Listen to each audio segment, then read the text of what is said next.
Fala galera, sou o professor Yuri Kerisnovski, esse é o canal Matemática Elementar e eu estou de volta com o último grupo de assuntos de uma tríade muito importante da matemática, que são matriz, determinantes e sistemas. Para você que é novo no canal ou está um tempinho já sem vir aqui, dá uma olhada nessa playlist que esse vídeo vai ficar, que eu já tenho 2 vídeos de matrizes completões, com tudo mesmo que você tem que saber para fazer uma boa prova no concurso civil ou militar, ou até se dar muito bem na tua escola. E de determinantes, então, a gente tem vários, né, quebradinhos os assuntos aí para que você possa entender aos poucos todo esse assunto. Beleza? Então, hoje eu vou começar a falar com vocês dos sistemas lineares. Primeiro, o que é um sistema linear? Ele é um conjunto de equações lineares. Então, para eu saber o que é um sistema linear, eu tenho que entender o conceito de equação linear. Então, vamos ver. Uma equação, para ser linear, ela tem que ter essa cara aqui, ó. A1x1, A2x2, A3x3, por aí vai até um B. Quantas parcelas forem aqui. Esses caras que estão em vermelho, A1, A2, A3, são o que a gente chama de coeficientes da equação. Os coeficientes são números reais, tá? A única exceção que eu tenho que fazer aqui para vocês, a única observação é que eles não podem ser simultaneamente todos nulos, senão a tua equação não seria linear. Do outro lado, em verde, eu tenho chamado termo independente, que também é um número real, tá? E em preto eu tenho o que a gente chama de variável ou incógnita. Eu vou diferenciar isso para vocês na aula de hoje ainda, tá bom? Muita gente confunde esses nomes achando que eles são sinônimos, não são. Bom, exemplo 1. São equações lineares. Para ser uma equação linear eu tenho que obedecer tudo que está aqui. 3x mais 2 igual a 5. Pô, passo o 2 para o outro lado, não ficaria 3x igual a 3? Então meu coeficiente 3 é real, meu 3 do outro lado é real e minha variável é um termo do primeiro grau, ó. Um x1 elevado a 1. É um termo do primeiro grau isolado. É o que está acontecendo aqui, ó. x1, x2, x3 são termos do primeiro grau. Número 2. 2x menos 5y igual a 7. Novamente, ó. Real, real, não nulos simultaneamente, e aqui do outro lado, real. E minhas variáveis são do primeiro grau e isoladas. Perfeito. X mais y menos 2e igual a 0. 1, 1 e menos 2. Coeficientes reais não nulos simultaneamente. Termo independente, pode ser nulo. X, y e z. Coeficientes são do primeiro grau e isolados. Ótimo. E por último, menos 3a mais 0b igual a raiz de 7. É uma equação linear isso, gente? É. Não são nulos simultaneamente os coeficientes. Do outro lado eu tenho um número real e minhas variáveis, né, ou incógnitas, a gente vai diferenciar daqui a pouco, são termos do primeiro grau. Beleza? Então com esses exemplos deve ter ficado claro o que é uma equação linear. O que não é uma equação linear? 3x² mais 2y igual a 5. X ao quadrado estragou. Termo do segundo grau. Não pode. Número 2. 2 raiz de x menos 5y igual a 7. Espera aí, raiz de x é x elevado a meio. Não é do primeiro grau. Não pode. xy menos 2e igual a 0. xy, esse é um termo do segundo grau. Primeiro grau vezes primeiro. Então, não pode também. Ok? Então, exemplos do que pode e do que não pode ser uma equação linear. Seguindo. Soluções de uma equação linear. O que é solução de uma equação, gente? A solução de uma equação são aqueles valores que eu atribuo a ela, ordenadamente, cada um na sua posição, e eles transformam aquela sentença matemática em algo verdadeiro. Então, isso é a solução de uma equação. Vamos à primeira, que é muito simples. 3x mais 2 igual a 5. Passei o 2 para o outro lado, fiquei com 3x igual a 3. Então, x igual a 1 é minha solução, não é isso? É uma única solução, é o tal do x da questão, que muita gente fala, tá? Então, esse cara que eu encontrei eu chamo de incógnita. A incógnita nada mais é que aquele valor específico que resolve aquela equação. Beleza? Um valor único. A minha solução, meu conjunto solução é unitário, ele contém apenas o número 1. Já no segundo caso, 2x menos 5y igual a 7, não deve ser muito difícil para vocês notar que eu tenho muitas soluções aí dentro. Muitas, infinitas, na verdade, falando. Exemplo, se o x for 0, aqui não tem que dar 7, o y seria menos 7 quintos. Se o x for 1, aqui não é 2, passa para o outro lado, 5. Menos 5y é igual a 5, y é menos 1. Ok?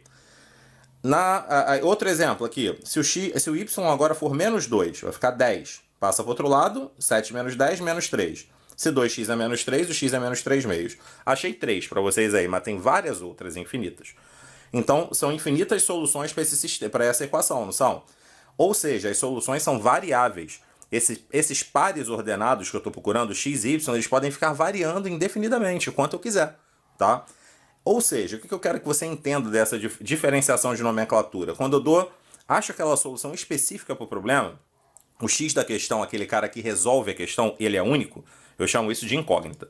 Quando eu tenho duplas, trios, tanto faz, de valores que ficam variando para resolver aquela equação, eu chamo isso de variável.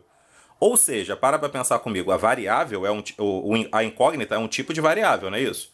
Mas nem toda variável é uma incógnita, ok? Então a gente pensa desse jeito para diferenciar esses dois nomes.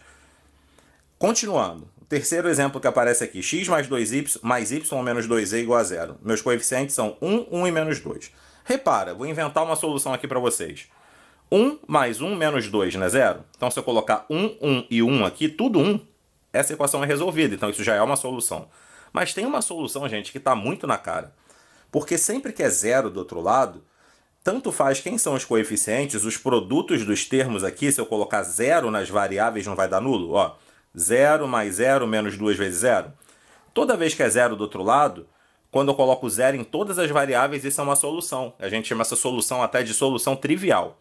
E esse tipo de equação, onde é zero do outro lado, a gente chama de equação homogênea. É um facilitador você ver isso, porque você sabe já de antemão que a tua equação tem solução. Nem que seja uma só, que é tudo zero, mas tem. Ok, galera? Sistema linear. O que seria isso? Um sistema linear, ele nada mais é que um conjunto formado por pelo menos duas equações lineares. Pegou duas, juntou e tentou resolvê-las simultaneamente? Isso é um sistema linear. Eu estou te dando aqui dois exemplos de sistemas lineares. Um sistema que tem duas equações, em cima e embaixo, e duas variáveis, que são x e y, tá? E outro sistema que tem três equações e três variáveis, que são x, y e z, para você entender qual é a cara de um sistema linear. Note que em todos eles as equações obedecem às características de uma equação linear. Se uma delas fugisse, não daria para usar o que a gente vai aprender aqui. Beleza? A primeira coisa que eu gostaria que vocês notassem é que num sistema linear eu posso reescrevê-lo na forma matricial, na forma de produto de matrizes. Como? Você vai fazer o seguinte, no primeiro exemplo. A tua primeira matriz que vai aparecer aqui, ela nada mais é que a chamada matriz dos coeficientes. É só copiar os coeficientes que estão aqui. Quem são eles? 3, 1, quando não aparece nada na frente é 1, 1 embaixo de novo e menos 2. Essa é a chamada matriz dos coeficientes. Ao lado da matriz dos coeficientes, você vai botar aqui uma outra matriz, que sempre é uma matriz coluna, com as variáveis ordenadamente. Não era x e y? Então aqui, x e y. Ok? Dando como resultado final uma terceira matriz, que é uma matriz coluna também, formada pelos termos independentes. Se você escrever isso assim, você também está simbolizando aquele sistema. Para você que assistiu minhas aulinhas aí de matrizes, lá em produto de matrizes a gente viu isso, né? Vê como tá certinho. Eu não faço o produto da linha pela coluna.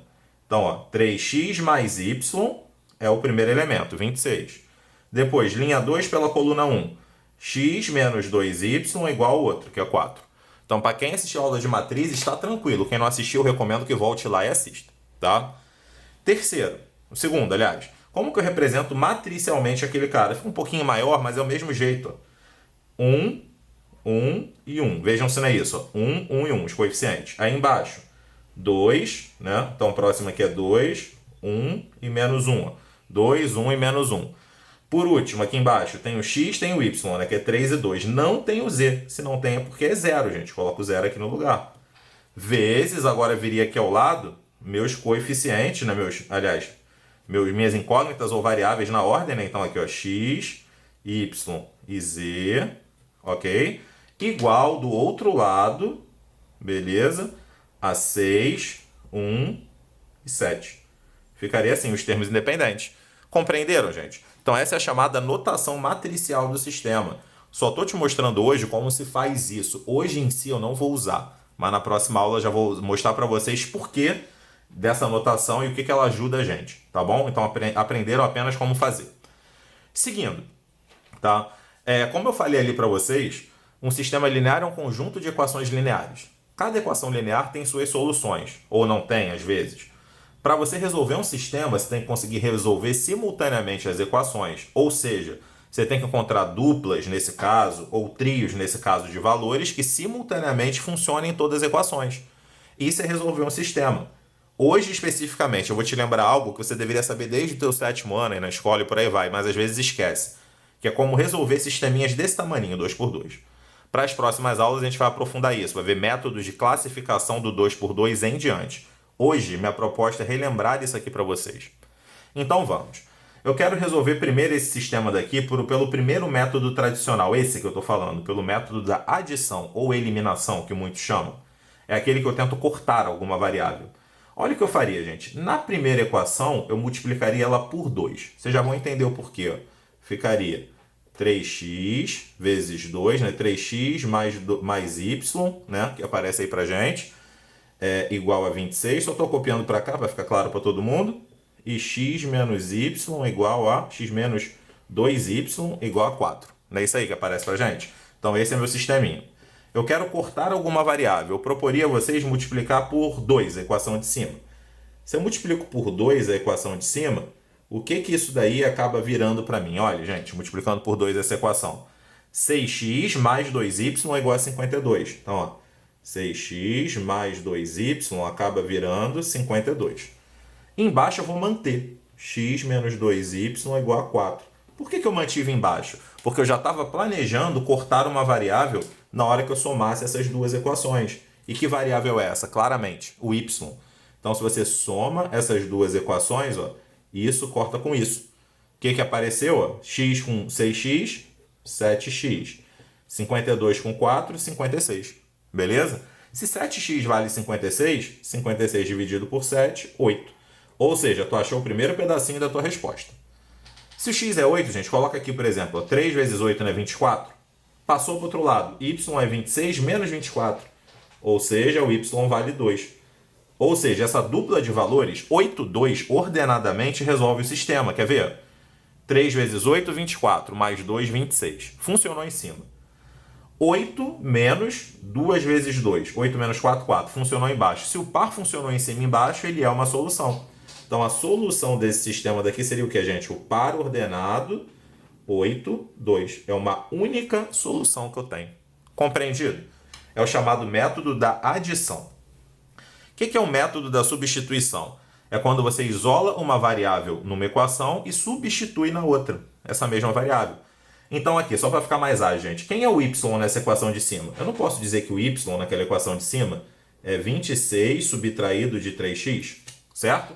Eu apenas passei o 3x para o outro lado, para vocês entenderem, tá? 26 menos 3x. Agora eu vou na equação de baixo, que é x igual a x menos 2y igual a 4, né? Então, x menos 2y igual a 4. Eu posso escrever x como sendo 4 mais 2y, se eu quiser, não posso? Escrever assim, é a mesma coisa. E no lugar do y, eu substituo esse valor.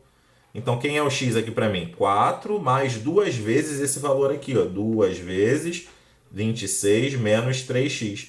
Daí eu encontro uma equação com uma única variável, beleza? O que aparece aqui então? Vamos terminar. X é igual a 4 mais 2 vezes 26, 52. 2 vezes menos 3x, menos 6x. Ou seja, eu fico com 7x igual a 56. Quem é o x aqui novamente? 8. Chegamos na mesma conclusão, claro, porque é o mesmo sistema, tinha que ser a mesma conclusão. Se o x vale 8, novamente, joga 8 aqui, ó. 8 menos 4 vai dar 4, 2y é 4, y é 2. E como tinha que ser, eu cheguei na mesma solução, só que por outro método. É o chamado método da substituição. Você isola uma variável e joga na equação de baixo. E o que é o último método? Que é o método da comparação. É quando você isola a mesma variável nas duas equações e as iguala. Por exemplo, aqui em cima, quem é o y? O y é a mesma coisa que 26 menos 3x, na equação de cima, concordam? Na de baixo, quem é o y? Vou passar o 4 para cá e o 2y para cá. Eu vou ficar com x é igual a, né? Então, fico com x aqui, eu quero isolar o y, né? X menos 2y é igual a 4, eu quero isolar o y novamente. O x é igual a 4 mais 2y. Se eu faço isso, gente, eu estou isolando a mesma variável? Não, eu quero isolar o y. Então, ó, x menos 4 é igual a 2y. Então, x menos 4 sobre 2 é igual a y. Concordam? Então, agora eu isolei a mesma variável nos dois, ó, y e y. O que você faz com isso? As iguala. Então, ó, 26 menos 3x é o y em uma equação. E x menos 4 sobre 2 é o y na outra. Passo 2 multiplicando, ó, 52 menos 6x é igual a x menos 4. e novamente não há surpresa nenhuma nisso, como tinha que ser, eu chego ao mesmo resultado. É só uma outra técnica. 56 igual a 7x, x igual a 8. Se o x é 8, 26 menos 24, y é 2 novamente. Claro? Então te lembrei aí rapidinho como naquelas equações, nos sisteminhas 2x2, no teu sétimo aninho da escola, você trabalhava. Ou você faz a adição, ou você faz a substituição, ou você faz a comparação.